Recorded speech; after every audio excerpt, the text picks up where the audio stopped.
What's up, everybody? I'm Drew. This is 49ers Sports Talk. Today I'm going to be talking about Trent Williams and his contract situation, Brandon Ayuk and his, and also Spencer Burford and much, much more. Let's dive in. All right, so obviously, most of us probably know already by now, Trent Williams is holding out for more money, similar to Christian McCaffrey. This is a pretty big deal considering that he does protect Brock Purdy's blind side. He is the best offensive lineman on the team. By far, it's not even close. So I think he's trying to get more guaranteed money because he might still be considering. He talked about it a couple years ago, thinking about retiring. That still might be on the forefront of his mind, especially if he gets a ring this year. He might want that guaranteed money. So he saw Christian McCaffrey go to the table, pound it a little bit, got the contract extension, got more money, got more guaranteed money. So Trent Williams is kind of following suit with the Christian McCaffrey thing. The whole Robin Big thing is more than we'd like it to be at this point. So I think that, him asking for more money kind of signals to me that he might be considering retirement, if not this season, next season. So he might extend 2 more years and get all that guaranteed money and then check out. So I think this is something that is very vital. If he is not in camp by the Saints joint practice, that's going to hit big because offensive line has to gain continuity, and if you don't have your captain of the offensive line there, that's going to be significant. So the 49ers really need to rush and get this done as soon as possible. It didn't take them long to get Christian McCaffrey done. He did, get it done within like a week. I think it was a week and a half, something like that. It wasn't long. He held out OTAs, and they had it done pretty quickly. So I hope anyway, that they will take the same approach with Trent Williams and get him in sooner than later, especially by the Saints joint practice, because that's going to be a really good tune-up for Trent Williams and other, people across the offensive line. Next, I wanted to venture out into the secondary, talk a little bit about Hufanga and Malik Mustafa. Malik Mustafa has been shining in training camp so far. He's had a pick. He's had almost another pick. He's really been playing the field well. He's showing his range. And for somebody of that stature, somebody that big, that's pretty impressive for him to be able to track, footballs down while they're in the air and kind of play that center field role. Jair Brown is playing the free safety role right now. Talanoa Hufanga usually plays strong safety. So I think that we could see some 3 safety sets if Malik continues to show signs of arrow up, especially when these pads go on today. So I think that that's something to monitor and watch. But we did get news a couple days ago that Talanoa Hufanga is expected to be playing or participating in the joint practices with the Saints. So that's very, very good news that he is finally almost ready. I think they had mentioned previously a lot earlier on in the offseason they were going to ramp him up in training camp and kind of just take it slow and go week to week with him. So I think this is very, very positive news that we could be getting all-pro Talanoa Hufanga back. A lot of people are going to be throwing the tees up if he's 100% week 1. I did predict that he would be ready to go week 1. If you go back and check my short on him, I said it, prior to the Niners announcing this. So very excited about that. I'm very excited about the rookie. Jair Brown has year 2 loading. So I think there's going to be some excitement back there in the secondary. I think this is probably the best secondary that Kyle Shanahan has had since he was a rookie head coach in 2017. Very excited about that news. So we'll be monitoring this throughout camp, make sure that there's no setbacks with Hufanga, and go from there.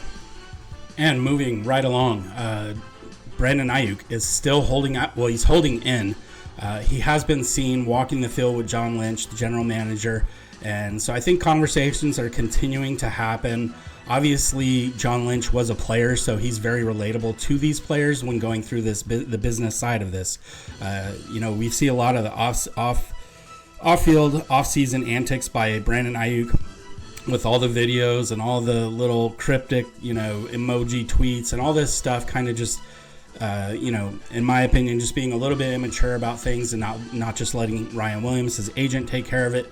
I think he's finally gotten to the point where he's taken a step back. He's letting his agent hammer away at this. I think they have a number in their minds on where they want to be. I think the Niners have a number. So hopefully within the next couple weeks or week or so, they can come to an agreement and Brandon, this will be water under the bridge. Nobody's going to remember it. Brandon Ayuk will be a huge piece of the 49ers this year moving forward. But as of now, he is participating in team meetings and all the non-football related things. Debo did sign his a couple years ago around the same time right now. So my prediction was August 15th. That is the date that I said that I think that Brandon Ayuk will have his deal in place. That's a little bit later than I would like. I would have liked him to, I think we all would have liked him to be signed before training camp started so he could start developing that chemistry with Brock Purdy. Next up is Isaac Guerendo. A few days back, he was running some drills and things like that, and he wound up coming up gimpy with a hamstring issue. He kind of was, it seemed like he was a little bit pissed off and everything like that it had happened.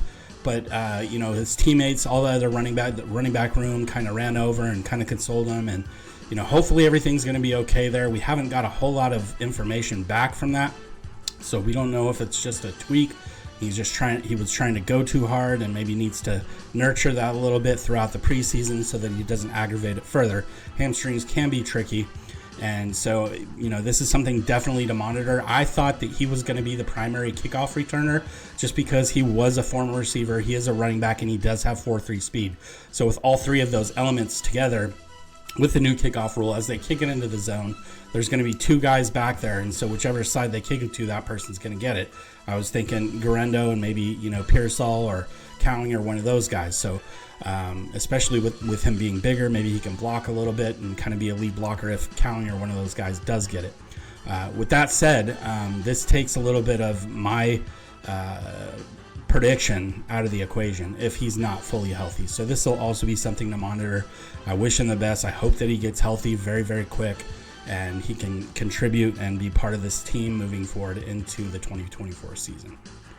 And moving on to the right guard position, Spencer Burford took a pretty big blow to his hand. I'm not sure if it was his right or his left hand, but he did wind up breaking his hand. I think it's just a fracture at this point because they do expect him to be back in 3 weeks' time, so it's not dramatic, but I do think that to start the season, you're going to see either Dominic Pooney or John Feliciano, who actually took over for Spencer Burford last season. At times they kind of went back and forth, but Feliciano did get the start in the Super Bowl. He was very, very good, very solid down the stretch and everything like that in both playoff games. So I think that Pooney and Feliciano are going to be vying for that right guard spot to start Week 1 against the Jets on Monday Night Football. So far, so good with Pooney. I have made this prediction a bunch, and you could call it me a homer or it being wild, but I do think that Dominic Pooney has all-pro potential. I'm surprised that Forrester is starting him at right guard. I'm surprised that he isn't getting any snaps at either tackle spot, just due to the simple fact that at Kansas in 2023, he gave up 0 sacks. His pass blocking is elite. He's the anti-Mike McGlinchey. He's very, very good at pass blocking. I think he can be a road grader in the run game. So I'm very pumped up. I'm very excited to see him. He's getting first team reps today and has been. So when the pads go on, we're going to see how good this rookie can. He's either going to sink or swim against some of these vets, but I think he can hold his own. He's had a very solid outing at the Senior Bowl, so I'm very hyped up for this. And worst case scenario, look, we default back to Feliciano. He's the veteran. He's got that veteran quality to him, and experience is key. So I think the Niners are in very good shape because they will at some point also get Spencer Burford back. So I think that this offensive line is going to be very, very deep, and not to mention Ben Barch can also play either guard spot and center.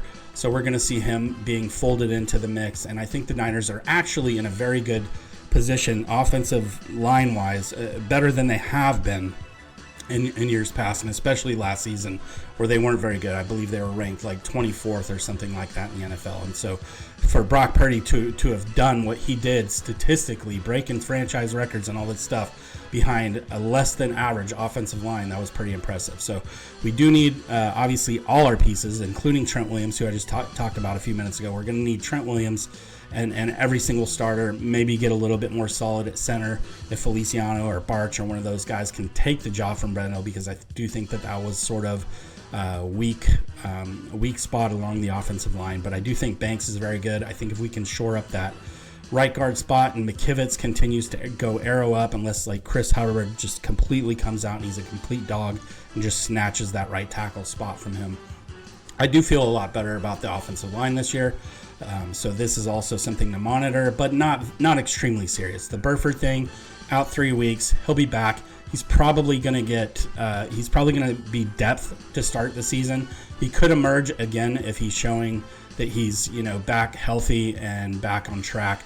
He missed the block, obviously, as we all know, against Chris Jones in the Super Bowl. So there's that stigma, but I do think that he could have a bounce back and create, at least at the very minimum, solid depth there. All right, and finally, Ricky Pearsall is expected to participate in Block 2 starting today with the pads on. He is expected to be out there, so this is going to be very intriguing. This is the 49ers' first-round draft pick. It's going to be interesting to see if he can get off man, press coverage, all these types of things, how he looks in the zones, if he's finding the open spaces, which is one of the things he was best at in college, is finding that empty zone a la Travis Kelce or Cooper Kupp or those types of guys. He's very good at finding those soft spots in the zone and setting up a target for Brock Purdy. But they have not had, outside of the offseason where they kind of got together and threw a little bit, they have not had a chance to develop any chemistry beyond that. So this will be a chance. This is a chance for everybody to kind of get on the same page. Ricky Pearsall is very athletic, so Brock Purdy's going to test this rookie early and often and kind of give him those jump balls, give him those 50-50 balls, and see how he fares with those kinds of throws. So I'm very excited to see Pearsall, as I'm sure all of you are. Today, again, like I said, is going to be the first day of pads. So very pumped up, very excited, very eager to hear any of the feedback coming back. I don't care about quarterback stats. I don't care if Brock Purdy goes 12 for 19 and Joshua Dobbs goes 1 for 5. That's for Grant Cohn. Those types of guys can go ahead and report that, but it's totally irrelevant.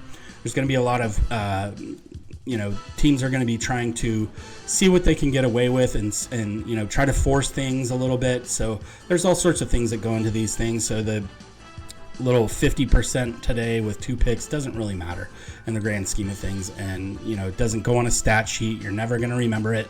Nobody remembers it from last season or the season before or the season before. So calm down with the training camp stats, guys. That's all I'm going to say. Just like all you beat reporters, everybody who's out there, it's fine to say they went for this, but don't act like it's gospel. Like, oh my God, the world is ending. The sky is falling. Like Brock Purdy threw 3 picks. Who cares? It doesn't matter. Anyway, that's my last bit. Hope you guys enjoyed the news, and there will be more throughout the week. So appreciate y'all. Thanks for hanging in there. Please subscribe to the channel. Like the video as well. It helps the algorithm. And we'll see you guys in the next video. Take care of yourself.